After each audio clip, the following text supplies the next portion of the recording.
It's 3 degrees. He's trying to hold it together out here. One of those hundreds of eagles scooping up all the herring eggs.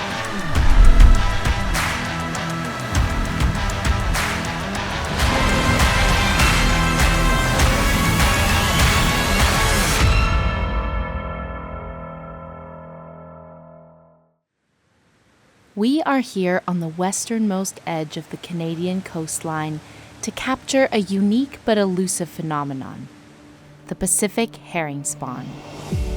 Each year in March, these small silver fish come into bays and coves to lay thousands of eggs and spread milt in the water, which turns the coast a beautiful turquoise.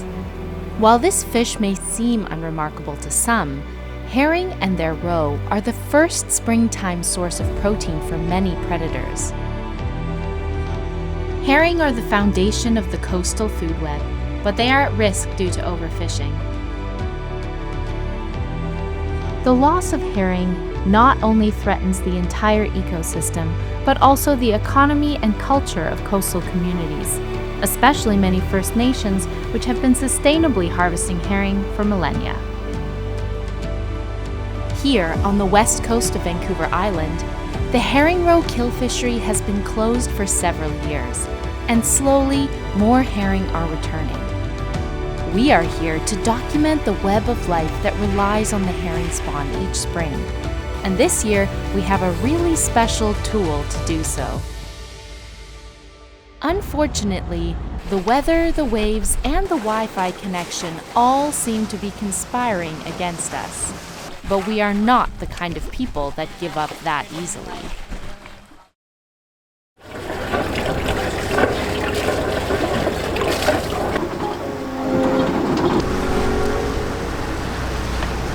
Okay, so we have departed the dock where we spent the last couple days holed up waiting for this weather to pass. We've got a little bit of an opening now with the wind that's died down.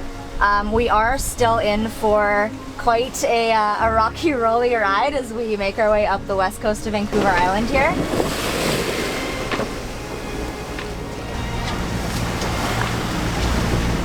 I'm trying to charge the GoPros and figure out the GoPros right now and hook them up on the side of the boat, hopefully, and get some action adventure shots on the side of the boat. Yeah, because we're in pretty rough swells right now.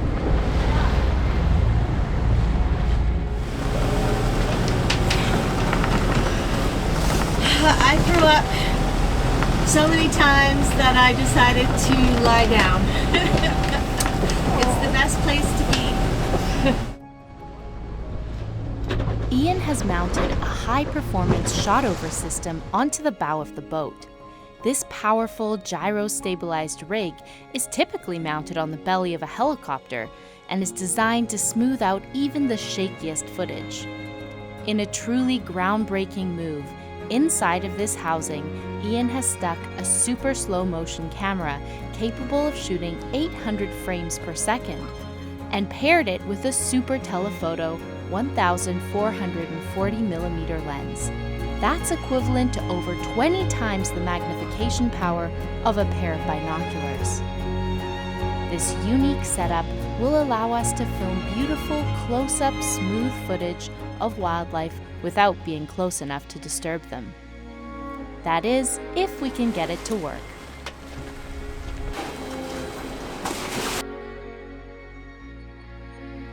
This is the only way we can get into our high-speed camera. Ember is never so fast.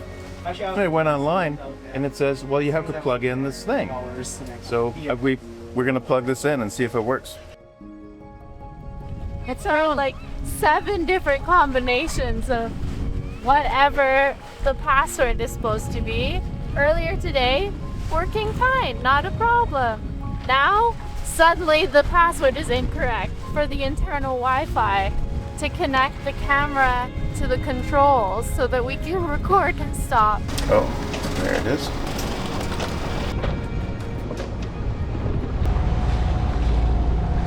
What kind of sea life were you capturing there on the... Well, there's probably more than 1,000 stellar and California sea lions, high up on the rocks because we just had a couple of days of storm force conditions, so they're way up high, and it's kind of cool because you can see them almost in the forest. So we finally got a break in the weather, if you can call this a break in the weather, and now we are steaming north. But this is kind of classic, what a lot of coastal people call herring weather, when it, you know, it's freezing cold, snowy in the morning, and t-shirt weather by the afternoon. So we're looking forward to that t-shirt weather.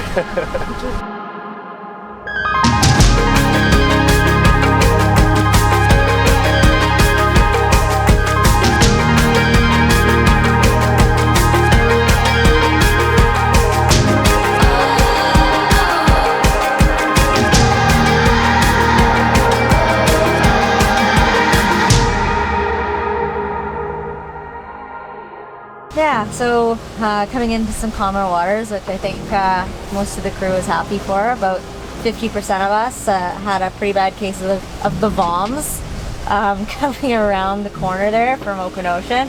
I've been listening to Lord of the Rings on audiobook and snacking the whole time, so it's been a great day for me up at the helm. Each year we go in the field, it seems a bit harder to catch the herring spawn in action.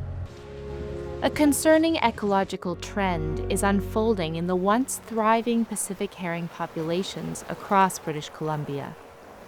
Both the geographical range and duration of herring spawning events are declining, with spawning events typically starting later and completing earlier than in the historic record.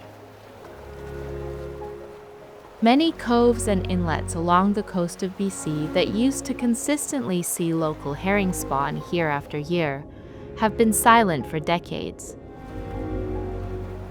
The herring spawn historically lasted from January to May in Coast Salish territories. This year's spawning activity has been very sporadic and spread out.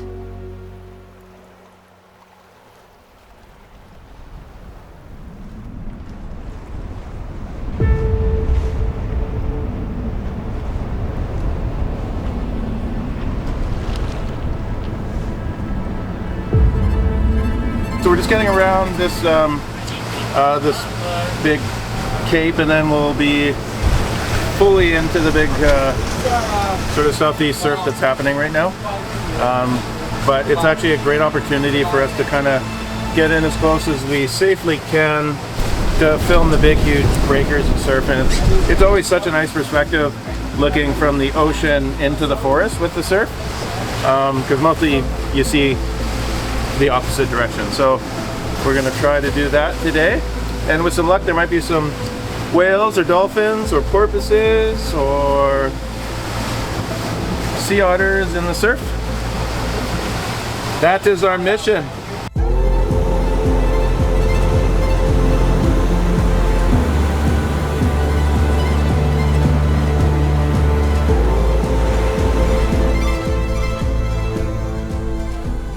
Oh my gosh, yeah, look, there's so many, there's whales.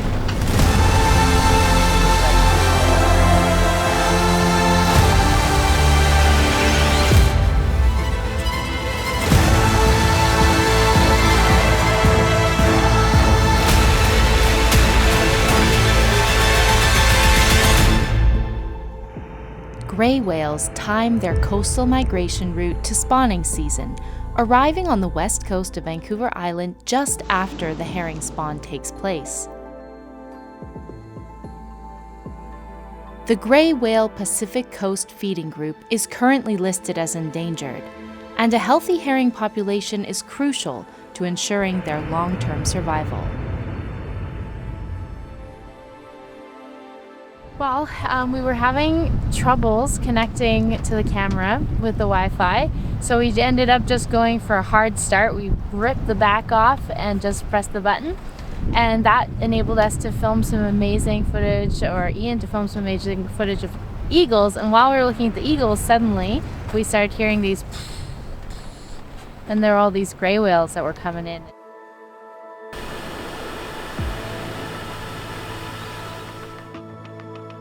So stable, but the fact that we have this really amazing high frame rate camera, we're going to be able to watch every single droplet of whale breath.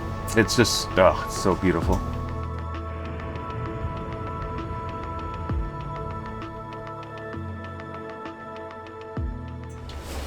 So we're just pulling into our anchorage for the evening, and I got a notification on my cell phone that DFO is opening up the seine fishery in the Strait of Georgia tonight at 6 p.m. And the fisheries notice states that this opening was recommended by the industry herring roe seine representative on a test set that was made in Bain Sound today. They sounded approximately 2,000 tons in the immediate area, prompting the opening of the fishery. And the total quota set for that gear type is close to 5,000 tons. It's 4,899 tons. So theoretically, those boats could go into Bain Sound where that sounding was made and take all of the fish that are there at the moment, which is really, really tough for the herring.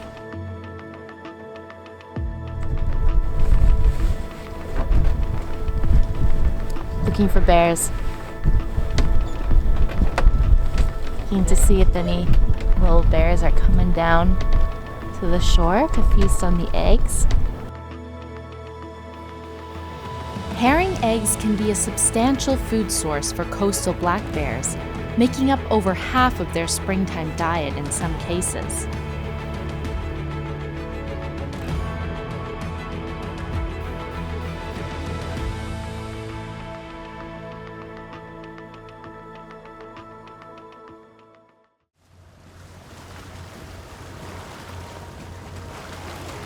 Well, so funny enough, it's our final day here before people fly out, but we're finding a lot of sea lions have just moved in, birds have just moved in, and we're just watching right off our stern here a bunch of stellar sea lions flipping big mature herring in the air. So it means that good chance that there's biomass just offshore. They're sending scouts in to test the conditions, and we could be seeing a spawn here pretty soon. But of course it's on the last day for some folks on board. After an extensive trip amongst the waves and the wildlife, we finally managed to capture one of the most elusive species that comes to dine at the springtime feast. The sea wolf. Come to chew herring eggs off of the exposed rocks at low tide. A unique predator, highly adapted to the marine environment, they rely on the gifts of the sea for survival. And then we saw it, the herring spawn.